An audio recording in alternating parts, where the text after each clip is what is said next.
현재 우리나라에서 장기 기증을 기다리는 사람은 한 해 4만 명이 넘지만 실제 기증 사례는 이에 훨씬 미치지 못합니다. 이런 문제를 해결하기 위해서 영국에선 본인이 사전에 거부하지 않았으면 사망 후 장기 기증 의사가 있는 것으로 간주하는 법을 시행하고 있습니다. 우리나라에서도 장기 기증 관련 법안이 그동안 수차례 발의돼 왔지만 대부분 처리에 실패하면서 입법의 필요성이 제기되고 있습니다. 김주영 기자의 보도입니다.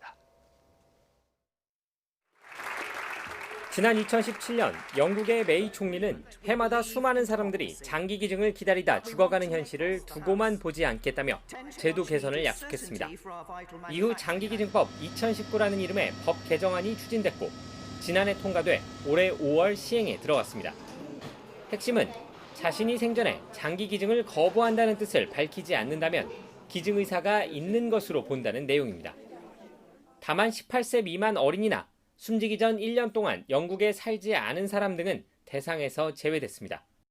6,000명 이상의 장기 이식 대기자들이 지속적으로 있고 매년 수백 명이 사망하고 있는 상황들을 감안하여 장기 기증 활성화를 도모하기 위해서 법률 개정을 한 것으로 알고 있습니다. 이미 프랑스나 네덜란드에서는 비슷한 내용의 법안이 시행 중이었습니다. 그렇다면 우리나라는 어떨까? 우리는 지난해 기준 4만 명이 넘는 사람들이 장기 이식을 기다리고 있지만 고작 7% 조금 넘는 사람들만이 이식을 받을 수 있었습니다. 90% 이상은 기약 없이 기증자를 기다려야 하는 겁니다. 장기 기증이 지지부진한 데는 법조항도 한몫을 하고 있습니다.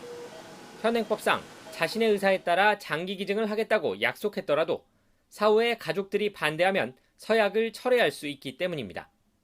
지난 20대 국회 당시 미래통합당 박인숙 의원이 이 조항을 없애기 위한 법안을 발의했지만 폐기됐고 그보다 이전 국회에서도 근본적인 기증 활성화 법안은 찾아보기 어려웠습니다.